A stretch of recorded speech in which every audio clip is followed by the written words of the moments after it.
الحمد للہ رب العالمین والعاقبۃ للمتقین والصلاة والسلام علی سید الانبیاء والمرسلین وعلی آلہ واصحابہ الطیبین الطاہرین، اما بعد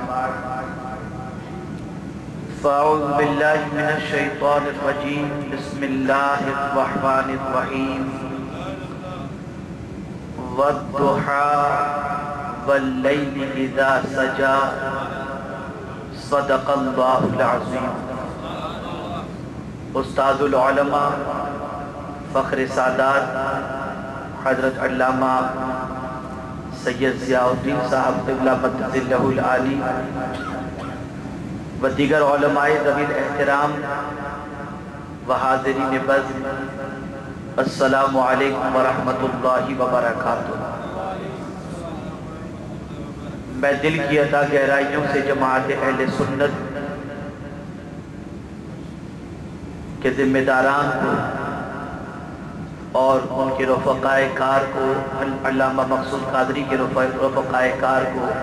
مبارکباد پیش کرتا ہوں کہ احیاء عشق رسول صلی اللہ تعالی علیہ وسلم کے لیے آج یہاں پر محفل میلاد کا انعقاد انہوں نے کیا۔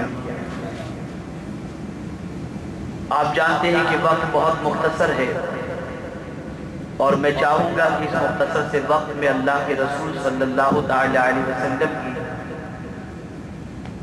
زندگی پاک کے متعلق کچھ معروضات پیش کروں تاکہ ہم سب کا سینہ حضور صلی اللہ علیہ وسلم کی محبت کا مدینہ بن جائے۔ بڑا عجیب دور چلا ہے۔ آج کا مسلمان نہ جانے کس کے حسن پر اپنی زندگی کو قربان کرتا دکھائی دیتا ہے، نہ جانے کسی ظلموں کا اسیر بن چکا ہے اور اپنی دنیا اور آخرت کو تباہی کے دہانے پر پہنچاتا دکھائی دے رہا ہے۔ آپ اندازہ لگائیں، قرآن مقدس میں اللہ رب العزت نے جس کے چہرے مبارک کی قسم یاد فرمائی وہ کس کا چہرہ ہے؟ قرآن کہتا ہے والضحیٰ، چہرے مصطفیٰ صلی اللہ علیہ وسلم کی قسم۔ اعلیٰ حضرت عظیم البرکت امام عشق و محبت اسی لیے کہتے ہیں وہ کمال حسن حضور ہے کہ گمان نفس جہاں نہیں، یہی پھول خار سے دور ہے، یہی شمع ہے کہ دھواں نہیں۔ میرے پیارے آقا صلی اللہ تعالی علیہ وسلم کے پیارے دیوانوں، جتنے بھی انبیاء کرام علیہ السلام اس فرش گیتی پر تشریف لائے سب حسین و جمیل ہی تھے،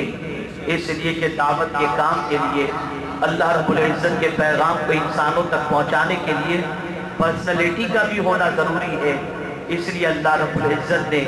اپنے جتنے بھی انبیاء کو اس فرش گیتی پر بھیجا سب کو حسن سیرت بھی عطا فرمائی اور حسن صورت بھی عطا فرمائی، لیکن ان سارے انبیاء کرام علیہ السلام میں رسول اعظم کے حسن کو وہ مقام حاصل ہے کہ خود خالق حسن و عطا پروردگار جل جلالہ اپنے پیارے محبوب کے چہرے مبارک کی قسم یاد فرماتا ہے۔ میرے پیارے آقا صلی اللہ علیہ وسلم کے پیارے دیوانوں، رسول اعظم صلی اللہ علیہ وسلم کے رخ زیبا کے حوالے سے آپ اندازہ لگائیں ان کی والدہ ماجدہ حضرت آمنہ رضی اللہ تعالیٰ عنہ کیا فرماتی ہیں، ارشاد فرماتی ہیں جب محمد صلی اللہ علیہ وسلم پیدا ہوئے ان کی ولادت کے بعد جب میں نے اپنے بچے کو اپنی گود میں لیا اور اس کے چہرے پر جب پہلی نظر پڑی واللہ رخ مصطفیٰ کا عالم یہ تھا کہ ایسا لگ رہا تھا کہ چاند بھی مصطفیٰ کے حسن سے خیرات حاصل کرتا۔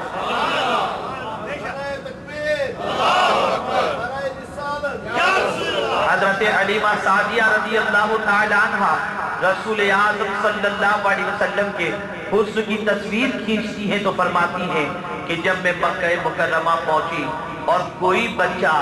میری خدمت کے لیے مجھے میسر نہ ہوا، میں نے اپنے شوہر سے مشورہ کیا اور مشورے کے بعد یہ طے پایا کہ رسول اعظم صلی اللہ علیہ وسلم کو لے لیا جائے۔ اللہ اکبر!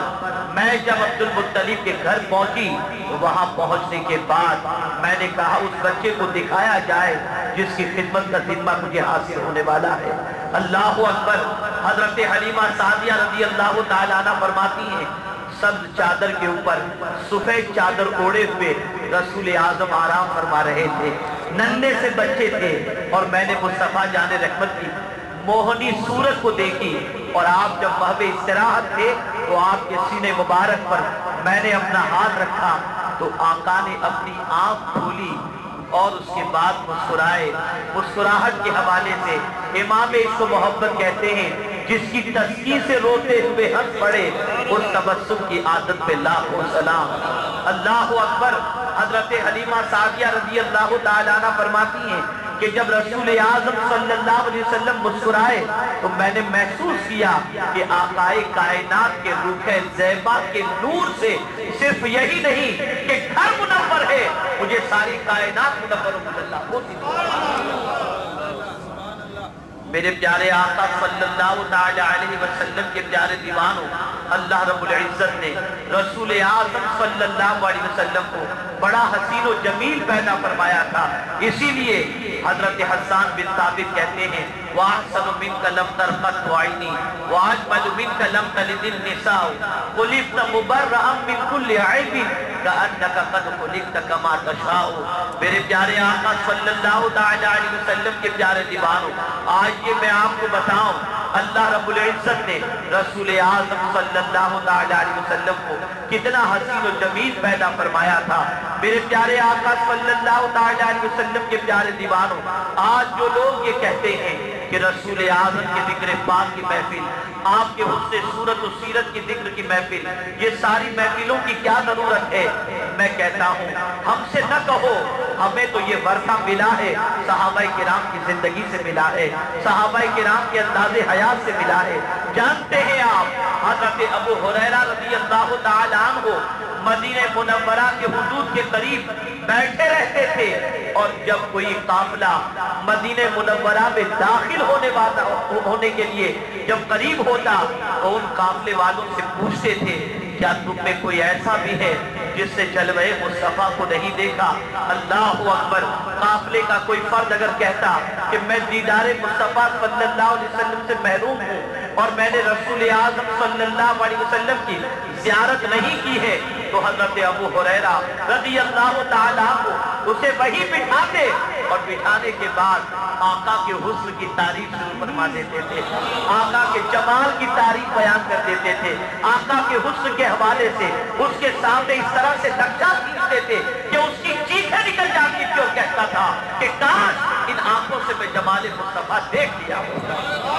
نعرہ تکبیر، اللہ اکبر، نعرہ رسالت، یا رسول اللہ۔ میرے پیارے آقا صلی اللہ علیہ وسلم کے پیارے دیوانوں، بہت ساروں کو رسول اعظم صلی اللہ علیہ وسلم کے رخ زیبا کی زیارت کے بعد ایمان کی دولت نصیب ہوئی ہے۔ آپ جانتے ہیں ابو رافع، حضرت ابو رافع رضی اللہ تعالی عنہ، ان کے حوالے سے فرمایا گیا کہ رسول گرامی وقار صلی اللہ تعالی علیہ وسلم کی بارگاہ میں سفیر بن کر کفار قریش نے ان کو بھیجا تھا کہ جاؤ اور جا کر کے رسول اعظم صلی اللہ علیہ وسلم سے اس قسم کی باتیں کر کے آؤ۔ وہ پہنچے، حضرت ابو رافع کہتے ہیں کہ میں جب مدینہ منورہ پہنچا اور پہلی نظر چہرے رسول صلی اللہ علیہ وسلم پر پڑی، میں اپنے سارے کام بھول گیا اور اپنے آقا کے دیدار کے اندر مست ہو گیا۔ میں نے اسی موقع پر عرض کیا یا رسول اللہ صلی اللہ علیہ وسلم مجھے اپنے قدموں سے جدا نہ کریں، میں یہی رہ جاؤں گا اور آپ کے دیدار سے مشرف ہوتا رہوں گا۔ رسول اعظم نے فرمایا ابو رافع، سفیر کا اس طریقے سے آنے کے بعد یہاں پر رک جانا یہ مناسب نہیں ہے، تم واپس مکہ جاؤ، اگر تمہاری طبیعت ایسی ہی رہے تو پلٹ کر کے آ جانا۔ ابو رافع کہتے ہیں میں مکہ گیا، مکے میں دل نہیں لگ رہا تھا، میں نے اسی موقع پر اپنے سارے کام کاج نپٹے اور نپٹ کر کے